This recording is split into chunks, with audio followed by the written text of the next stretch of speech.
Alrighty. Hello everyone, welcome back to my kitchen. Today is going to be a big day. We are going to again try to preserve some of our harvest. If you look behind me, these are some of the tomatoes that I have gotten from my garden so far. The first wave of them is going to be some salsa. So we're going to use the Ball Book recipe. The rest of them I'm going to stew down in my roaster oven we're gonna make some chili with beans and meat, and then we're gonna pressure can. So we're going to put up some of that for later, as well as have some for now, because it's always very delicious fresh. I've also got 6 bags of, so there's 6 dozen bags of corn that I have to shuck, and I'm going to have 1 bag for eating now, so I'm going to boil it completely. And then the rest of them I'm going to put up, which is the first time I've ever put up corn in the freezer, and I'll explain to you how I'm going to do that. Then I'm also going to get this right here. Got away from me. So it's obviously too big to, you know, eat like fried squash or make squash casserole with. I've got plenty other squash, but this one here and a few of my yellow squash I am going to shred up, and we are going to get in a salt brine with some other ingredients. We are going to try our hand at making some zucchini relish, and I'm going to actually use the recipe from, I'm going to be using the recipe from Rachael at that 1870s homestead. And on top of that, I'm going to hard boil some eggs. I've got like every kitchen utensil out on the counter because I'm planning on using it all. I've got my kasuri. I'm going to do the hard boiled eggs in. I'm going to be water bath canning the salsa, pressure canning. I'm actually got some more chicken over there in the sink, and that's the meat in the other side of the sink thawing for the chili.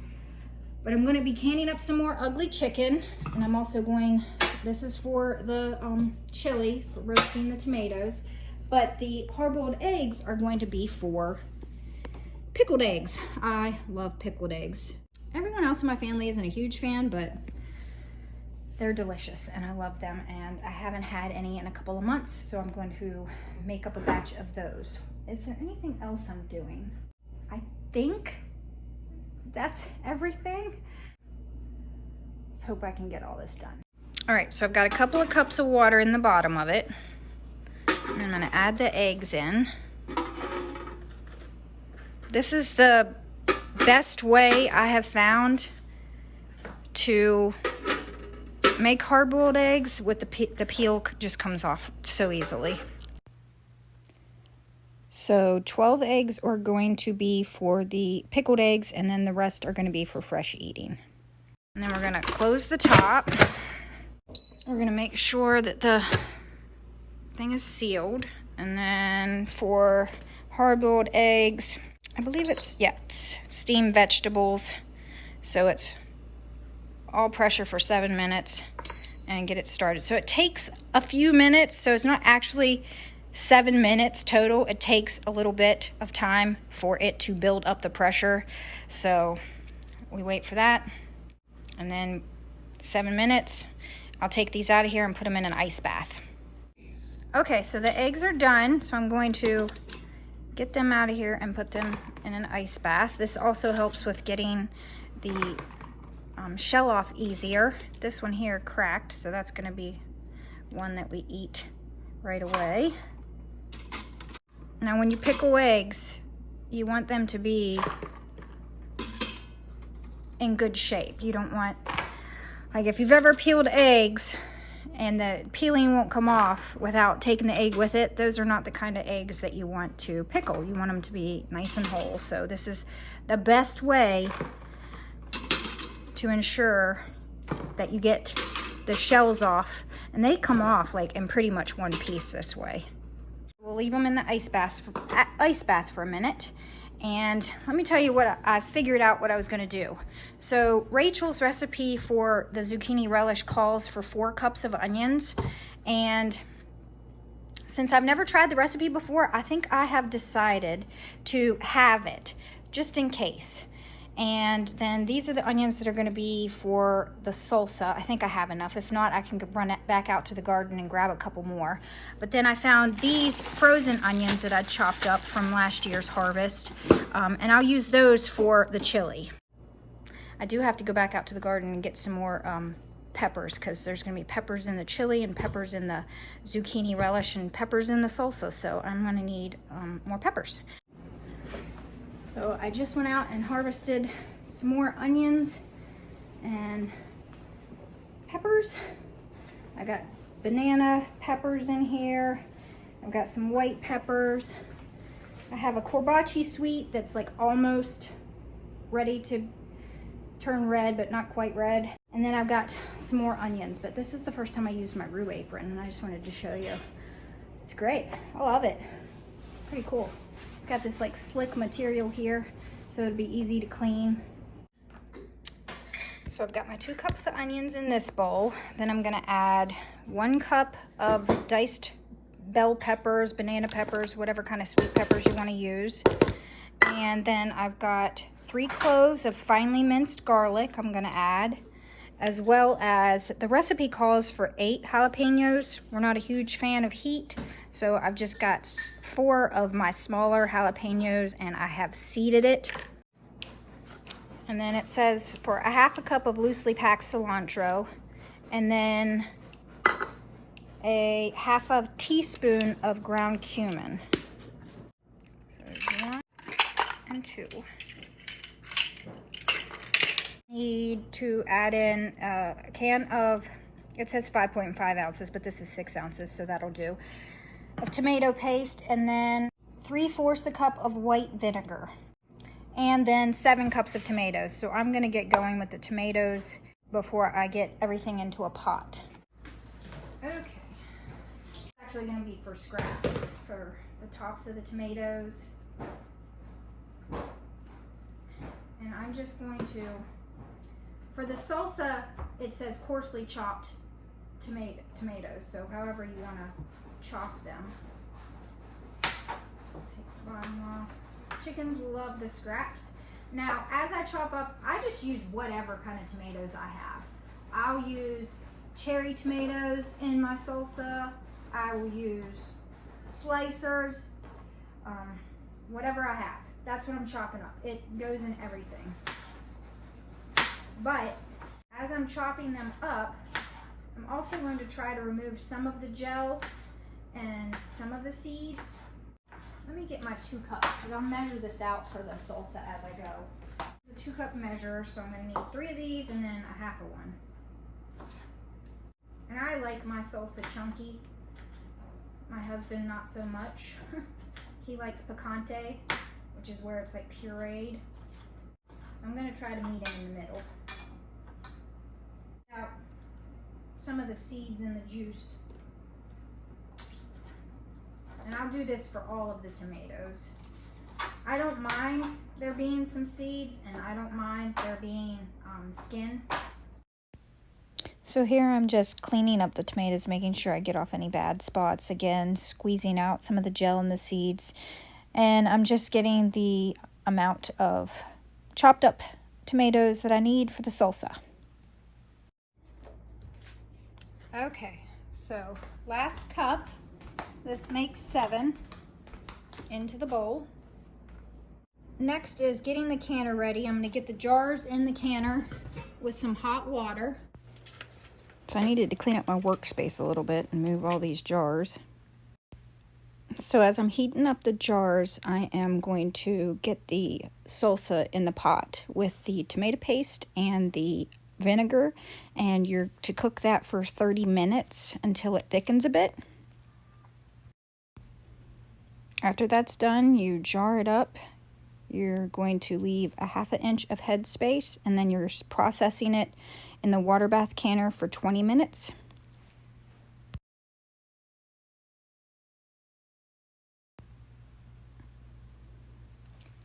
You'll see my husband in the background moving around a bit there. He's trying to get ready to go to work. Always make sure that you debubble really well and clean the tops of the jars really, really well with vinegar.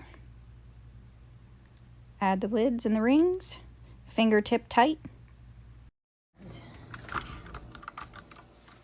Into the canner they go for, once it comes up to a rolling boil, 20 minutes. You want to make sure that the water is about an inch above the cans.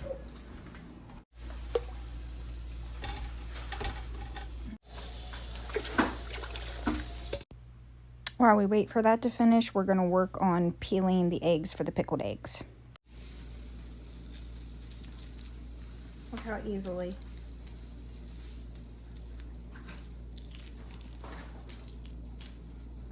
Nice, clean egg.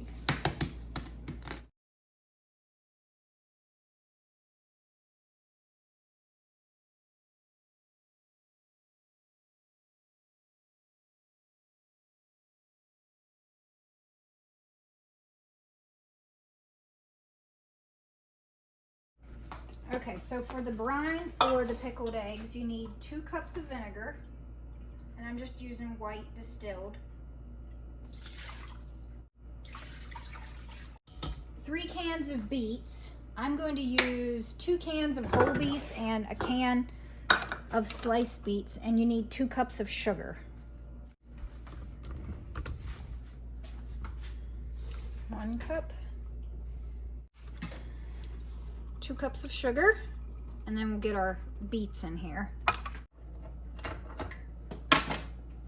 You can actually buy canned beets that are already pickled, but I tried that once in my recipe, and for me, I really like beets plain, and I feel like the pickled beets in a can are very, very pickled, and I just didn't like it, so I like to use unpickled canned beets. But if you really like the pickled flavor, get your cans of beets already pickled. I just feel like the brine that I'm making is pickly enough. Pickly? Is that a word? Then you're going to bring this to a boil just for a couple of minutes, and then you're going to pour it over your eggs that are already in the jar. Something important to do is make sure that you leave them in the jar. I mean, you can eat them right away, but they won't have the best flavor. Leave them in the jar for at least a week before you eat them. It's not going to hurt you to eat them. They just won't have that full pickled flavor.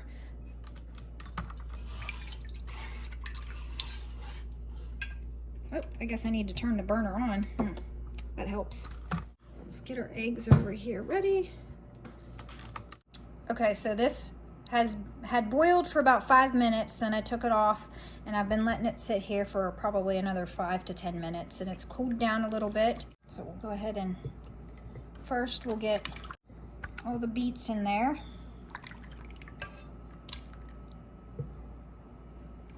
And then we'll pour the liquid. So I couldn't get the eggs mixed up with the beets very well, so I just ended up dumping them into the pot, and then I ladled everything back into the jar so that things would be mixed up better.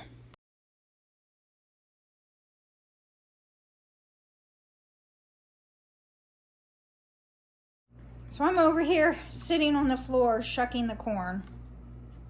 Normally would go outside and do it, but I'm waiting and listening for the timer for the salsa. 1 bag I'm going to boil for dinner tonight, and I'm going to boil that for 10 minutes. And then the other 5 bags are only going to get blanched for 3 minutes in the boiling water.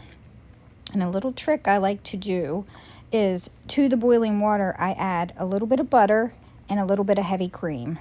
And it really brings out the sweetness of the corn when you do that. Okay, so the timer went off. I've turned the heat off. I'm going to take the lid off and then let this cool for 5 minutes. Then I'm going to transfer the jars over to my towel. Okay, it's been 5 minutes. Let's get these out of here. It's very pretty. So pretty. Pickled eggs, salsa, corn, my goodness.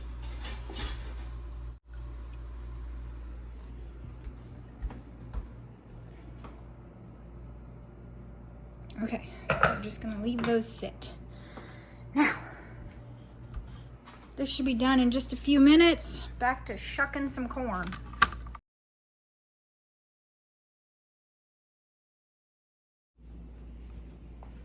Okay, I've got my 4th round of corn going, and I have this giant pile sitting on my kitchen floor. I think I'm gonna take it out to the chickens.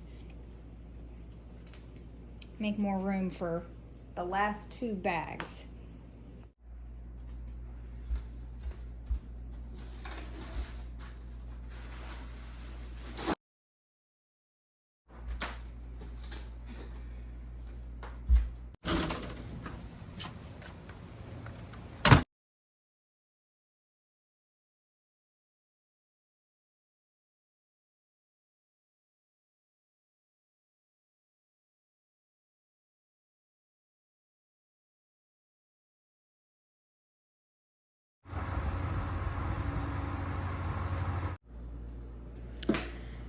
Okay, so I went ahead and put some of the peppers, onions, and the tomatoes that I had so far prepped for the chili sauce. So I've got these in here. I've turned on the roaster, and I'm taking a break to have some, well, it should have been lunch, but it's 4:30, so.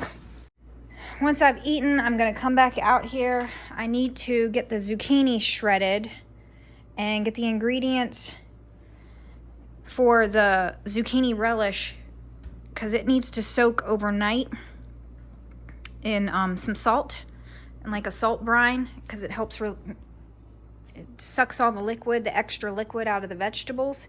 So I need to shred this zucchini. I'm also going to add I think in my zucchini relish some yellow squash, so I'm going to shred one of those, and I'm also going to add some zucchini into the chili sauce, because I'm going to puree it after it cooks down quite a bit, so you won't even know that there's zucchini in it. But it's break time.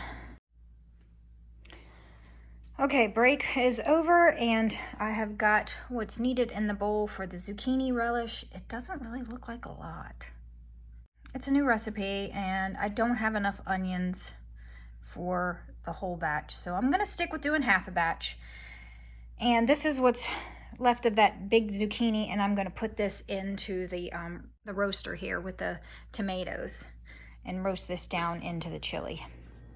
But to get this brining, I'm going to add, it calls for, if you break the recipe in half, 2.5 tablespoons of canning salt. I don't have canning salt, but you could use pink Himalayan salt, so that's what I'm gonna use, or any salt without iodine.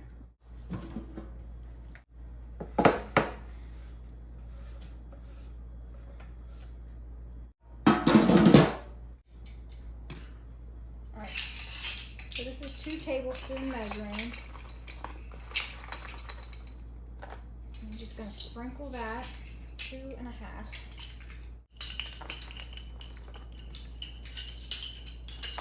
Okay. So we're just gonna stir this all together and then let it sit overnight.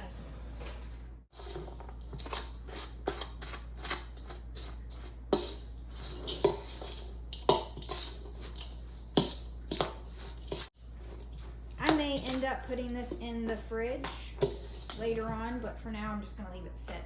This was a really big bowl to start with. I don't know why I started with such a big bowl. I'm going to be putting that in a smaller bowl. I'm gonna clean up my mess a little bit, and then it is about time to start dinner, and it's just gonna be something super simple.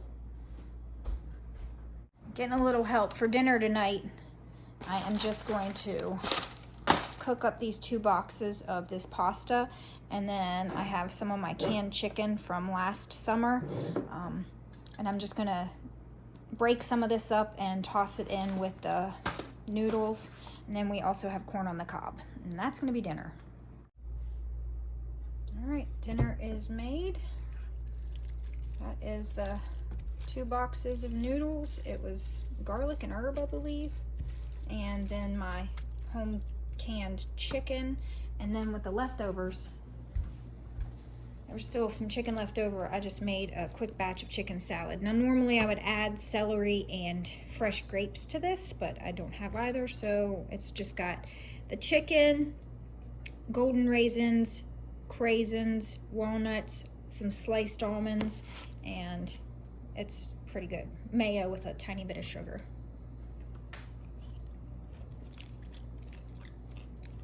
And it's good. Okay. Scoot everything, make room. All right. All you do is just cut it off the cob.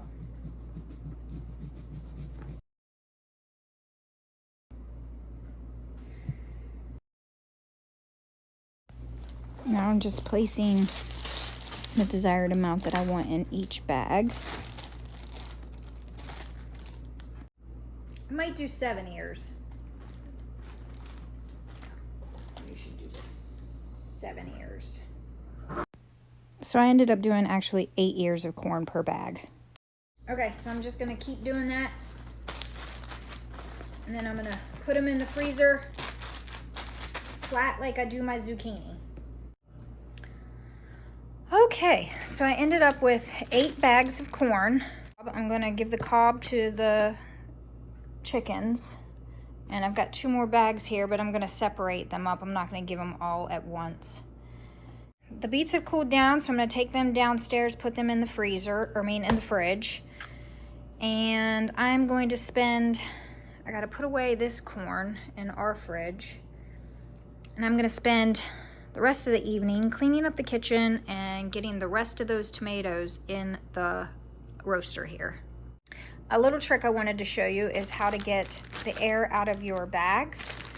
So I've got a pot of water here. Now, of course, you want to make sure your bags don't have any holes in them. But you take the bag. So you open the bag just a little bit and you press it down into the water and you'll feel the air coming up out of the little hole that you've made. And then close it off. And then you have almost completely vacuum sealed your corn. I mean, more or less. It's good enough. Got 1 more bag to do. Press it down all the way to the top. And there you go. So I'm gonna put these all in the freezer. And that's gonna be my evening. See you guys tomorrow.